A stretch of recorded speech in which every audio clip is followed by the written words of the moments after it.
चलिए जी session start करते हैं। और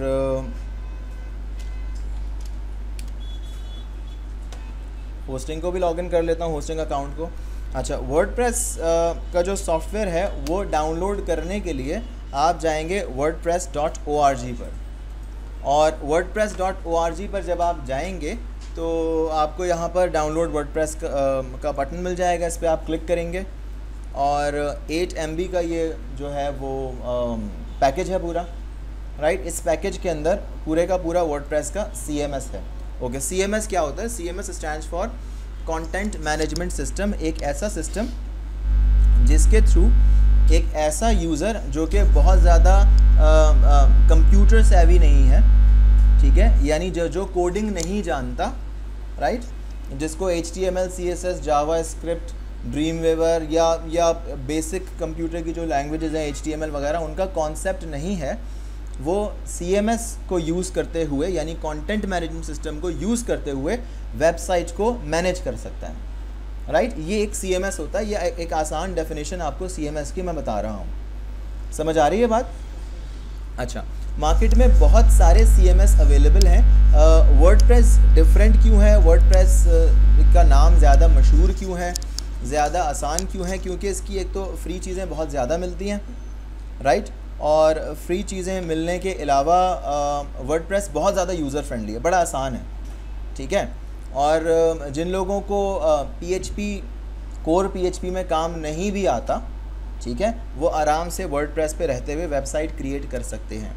हाउएवर कोर PHP एक एडेड एडवांटेज है जिसमें रहते हुए आप जो है वो वर्डप्रेस के प्लगइन्स को, इसकी थीम्स को, इसके विजेट्स को आप चेंज कर सकते हैं, उनकी फंक्शनैलिटी आप एनहांस कर सकते हैं, आप तमाम चीज़ों को मैनिपुलेट कर सकते हैं। तो जो बच्चे ACC में इनरोल्ड हैं, ACCP में इनरोल्ड हैं, वो जब PHP पर जाएंगे या अलग से जो लोग PHP सीख रहे हैं उनके लिए ये बहुत फ़ायदेमंद चीज़ है, क्योंकि वो जब ये कर लेंगे तो फिर वो बहुत सारी चीज़ें कर सकेंगे, ठीक है। तो मैं वर्डप्रेस को डाउनलोड कर चुका हूँ, और बेटा डाउनलोड करने के बाद मैं चला गया हूँ डाउनलोड सेक्शन में, और यहाँ पर मेरे पास ये वर्डप्रेस का पैकेज आ गया है, और इस पैकेज को मैंने यहाँ पर प्लेस कर दिया, राइट। अब मैं इसको यहाँ पर सबसे पहले तो एक्सट्रैक्ट कर लेता हूँ। ज़िप फाइल होती है, एक्सट्रैक्ट कर लेते हैं इसको, और ये एक्सट्रैक्ट हो गई। अब इसके अंदर क्या क्या चीज़ें आएंगी, इस पैकेज के कंटेंट बताता चलूँ। इस पैकेज को जब ओपन करते हैं तो इसमें एक वर्डप्रेस का आपको फ़ोल्डर मिलेगा जो आप पब्लिश कर रहे होंगे अपने वेब सर्वर पर, राइट। और इस पैकेज को जब आप ओपन करते हैं तो उसमें काफ़ी सारी देखिए PHP स्क्रिप्ट फाइल्स हैं, ठीक है, और 3 इसके फ़ोल्डर्स हैं जो बहुत ज़्यादा, जिनका नाम मैं इस्तेमाल करूँगा, यूज़ करेंगे हम, और जिनमें कंटेंट के फ़ोल्डर में क्या होता है, कंटेंट के फ़ोल्डर में जाते हैं तो थीम्स और प्लगइन्स यहीं रखे हुए होते हैं। अगर आप मैन्युअली थीम को या प्लगइन को रखना चाहें तो आप इन फोल्डर्स में प्लेस कर सकते हैं, ठीक है। अच्छा, अब थीम क्या होती है? सबसे इंटरेस्टिंग बात जो स्टैटिक वेबसाइट डिज़ाइनिंग के स्टूडेंट्स हैं उनके लिए ये होगा कि वर्डप्रेस की थीम यानी कि पूरे का पूरा वेबसाइट का स्ट्रक्चर, पूरे का पूरा वेबसाइट का यूँ समझें कि वायर फ्रेम से बहुत ज़्यादा बढ़कर पूरा डिज़ाइन जो है वो आपको प्री डिफाइंड मिलता है, पूरा बना बनाया मिलता है। कहाँ से मिलेगा? wordpress.org से भी मिलेगा। And there are sites like WP locker या थीम लॉक या और बहुत सारी साइट्स हैं जहाँ से आपको फ्री थीम्स मिल जाती हैं। बट यहाँ पर एक कैच है, और वो कैच ये है, और बहुत सारे लोग इसको प्रैक्टिकली एक्सपीरियंस भी कर चुके हैं, कि प्लीज़ रिमेंबर कि फ्री थीम को सिर्फ टेस्टिंग पर्पज़ के लिए यूज़ करें, क्योंकि वो जो फ्री थीम होती है ना यार, वो हैक्ड होती है। हैक्ड का मतलब कि भाई किसी की थीम जो है वो आपने उठाई, उसको चेंजेस थोड़ी सी कर ली, हैक कर लिया उसको, ठीक है, और वो आपने फ्री में डाल दी। अब उसकी अपडेट्स नहीं आ रही होंगी, और जब उसकी अपडेट्स आ रही होंगी तो वो करप्ट होने का ख़तरा है। अब अगर आप अपने किसी क्लाइंट को फ्री थीम पे बनाकर दे देंगे, ये मैं अपने एक्सपीरियंस की बेसिस पर बता रहा हूँ, never ever use free themes. अगर आप फ्री थीम पे काम करोगे, कोई चीज़ मिसिंग होगी, कुछ करप्ट होगा, आपकी फ़ाइल करप्ट हो जाएगी, और आपकी फिर ऑफ कोर्स जो आपकी गुडविल है वो ख़राब होगी। आप किसी क्लाइंट को आप कहेंगे यार फ्री थीम है, मैं बना के दे देता हूँ उसको, राइट, तो प्रॉब्लम होगा। So never ever use free themes. Themes बहुत सस्ती मिल जाती हैं, $50 तक की थीम मिल जाती है। अगर आप एक 50,000 का प्रोजेक्ट कर रहे हैं तो उसमें अगर आपका 20,000 रुपये ख़र्चा आ रहा है, ठीक है, और बाकी काम आप जो बाकी आप काम कर रहे हैं, ठीक है ना, तो आपको देखिए एक प्रोजेक्ट की कैलकुलेशन ये होनी चाहिए कि आपको अच्छा प्रॉफिट होता है 50% का, और एक नॉर्मल प्रॉफिट ये होता है कि आपको प्रोजेक्ट का तकरीबन 25 से 30% बचना चाहिए। अब वो आप खुद समझदार हैं, आप लोग कैलकुलेट कर सकते हैं। वो 25 से 30% जो आप प्रॉफिट ले रहे होंगे वो कुछ यूँ ले रहे होंगे कि जी 10,000 की साइट है, फॉर एग्जांपल एक बहुत सिंपल बात करता हूँ, अगर आपका 6,000 रुपये खर्चा आ रहा है और 4,000 रुपये आप उस पर प्रॉफिट ले रहे हैं, तो आपने काम भी तो किया है, उस पर टाइम भी तो आपने लगाया है, आपने पेजेस भी तो क्रिएट किए होंगे, कंटेंट भी तो डाला होगा, इमेजेस भी तो एडिट करके डाली होंगी, तो वो आपकी वहाँ पर वो वर्किंग काउंट हो जाती है। तो इस तरह से इस साइट का एक मैंने आपको कैलकुलेशन बताई। समझ आ रही है बात? तो आप थीम परचेज़ करके काम करें ताकि उस थीम की अपडेट्स आएँ। समझ आ गई बात? बहुत सारी चीज़ें फ्री भी मिल जाती हैं। वर्डप्रेस की जो बेसिक थीम्स हैं वो फ्री भी मिल जाती हैं, वो भी हम काम करेंगे यहाँ पर उन पर।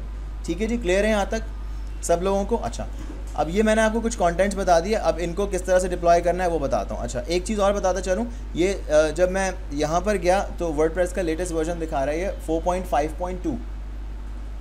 इसके अंदर जो ये फोल्डर है इसका नाम वर्डप्रेस है, लेकिन ज़रूरी नहीं कि इसके नाम आप वर्डप्रेस ही रहने दें, इसका नाम आप चेंज कर सकते हैं अपने प्रोजेक्ट के नाम पर। सही है? समझ आ गई बात? मेरा टारगेट है कि मैं क्विकली आपको एक ई कॉमर्स वेबसाइट बनवा दूँ, मेरा ये टारगेट है। ठीक है, अब देखते हैं कि अभी वैसी थीम मिलती है या नहीं मिलती है, क्या होता है। तो मैं इसका नाम रख देता हूँ ई कॉम, इससे कोई फ़र्क नहीं पड़ेगा। समझ आ गई बात? अब ये मुझे सर्वर पे डिप्लॉय करना होगा, यानी सर्वर पर कॉपी करना होगा। ठीक है, इसको मैंने राइट क्लिक किया ई कॉम के फ़ोल्डर को, और इसको मैंने ई कॉम के फ़ोल्डर को बल्कि इसके अंदर चला गया, सारे कंटेंट को सेलेक्ट किया, राइट क्लिक किया, और इस कंटेंट को मैंने कह दिया send to compress folder zip, यानी इसको मैंने जिप कर लिया, और जिप करने के बाद इसको मैंने ई कॉम कर दिया। ये फ़ोल्डर मैं अप कर रहा हूँगा सर्वर पर। ठीक है, क्लियर हो रहा है सबको? कैसे कर रहा हूँगा वो हम देखते हैं। wordpress.org का काम ख़त्म, अब मैं GoDaddy पे साइन इन करूँगा होस्टिंग सर्वर अपना। राइट,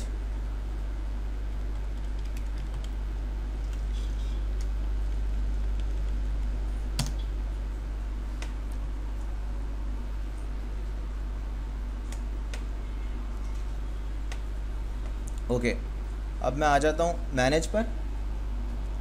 होस्टिंग में आने के बाद मैं मैनेज पर आ गया, और मैनेज पर आने के बाद मैं आ गया अगेन यहाँ पर मैनेज पर।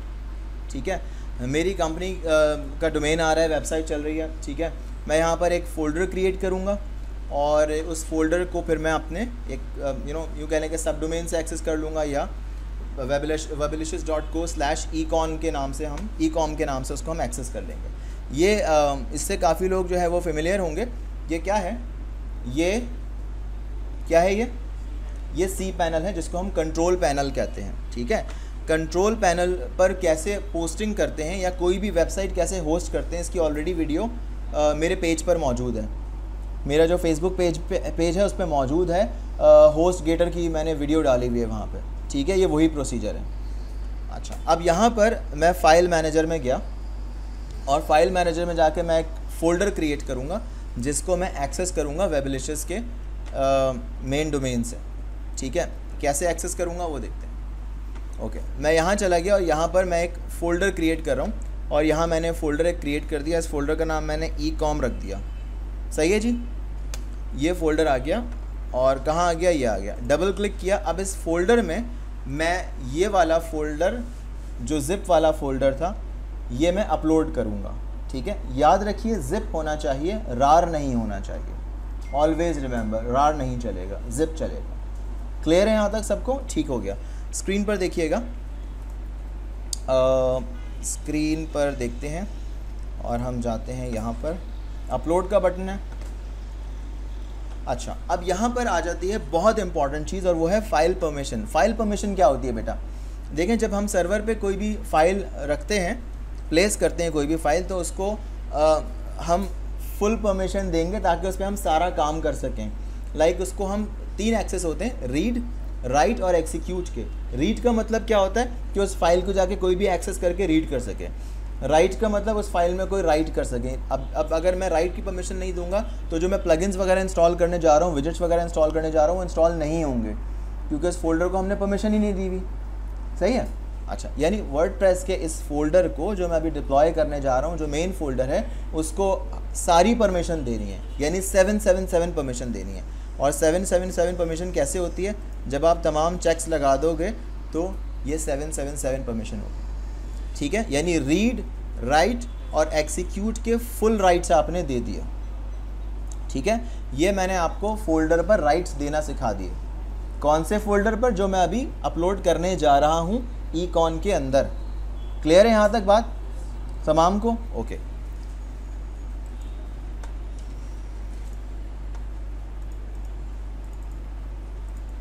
फोल्डर सेलेक्ट कर दिया और ये देखिए अपलोडिंग स्टार्ट हो गई। 8 MB है तो मुझे उम्मीद है कि ज़्यादा टाइम नहीं लगेगा।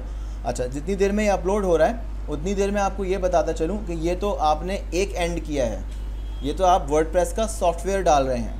अब इस सॉफ्टवेयर को या इस बिल्ड को हमें डेटाबेस से कनेक्ट करना है, तो हमें एक डेटाबेस बनाना होगा, राइट। और डेटाबेस को हमें एक यूज़र भी असाइन करना होगा, और वो इन्फॉर्मेशन जो हम डेटाबेस बनाएंगे और यूज़र असाइन करेंगे, उस तमाम इन्फॉर्मेशन को मैं एक नोटपैड की फ़ाइल में लिख लूँगा अपनी याददाश्त के लिए, क्योंकि मुझे डेटाबेस को कनेक्ट करवाना होगा इस वर्डप्रेस की बिल्ड के साथ, ठीक है। जब दोनों आपस में कनेक्ट होंगे जब ही फिर सॉफ्टवेयर आगे बढ़ सकेगा, ठीक है जी। अपलोड हो गया है, ये गुड हो गया जी, अपलोड हो गया। इसको बंद कर लेते हैं और यहाँ पर जाकर इसको रीलोड करते हैं, तो आपको यहाँ जिप फाइल नज़र आनी चाहिए, जो कि नज़र आ रही है, ठीक है। राइट क्लिक करते हैं जिप फाइल पर और यहाँ एक्सट्रैक्ट का ऑप्शन है, और ये मैंने एक्सट्रैक्ट कर दिया। ये कह रहा है यहाँ पर एक्सट्रैक्ट कर दूँ, मैंने कहा जी कर दीजिए। हो गया जी एक्सट्रैक्ट। उसके बाद फिर इसको रीलोड करके चेक कर लीजिए। हर एक दफ़ा आप रीलोड करके इसको चेक करेंगे ताकि किसी किस्म की कोई परेशानी, कोई प्रॉब्लम ना हो। उसके बाद आप इस जिप फोल्डर को डिलीट कर सकते हैं, और मैंने इसको परमानेंटली डिलीट कर दिया, ठीक है। हमेशा याद रखेंगे जो टेम्परेरी फाइल्स हैं उनको साथ साथ डिलीट करते हुए जाएं, वरना फिर वो गार्बेज जमा हो जाता है, ठीक है, सर्वर पर। यहाँ तक समझ आ गया सबको समझ आ गया? ओके। अब मैं फाइल मैनेजर को बंद कर देता हूँ और मैं सी पैनल पर वापस आ गया, ठीक है। यहाँ तक तमाम को समझ आ रहा होगा, मैं उम्मीद करता हूँ। ओके, आगे चलते हैं। कंट्रोल पैनल के अंदर ही डेटाबेसेस का एक सेक्शन है, और इसके अंदर अब मैं एक डेटाबेस क्रिएट करने जा रहा हूँ। डेटाबेस क्रिएट करने के लिए मैं जाऊँगा MySQL डेटाबेसेस पर, और यहाँ पर आपको ऑलरेडी जो मेरी साइट्स डिप्लॉयड हैं उनके काफ़ी सारे डेटाबेसेस नज़र आ रहे होंगे, ठीक है। तो इससे पहले मैं चाहूँगा कि मैं इतने चंक को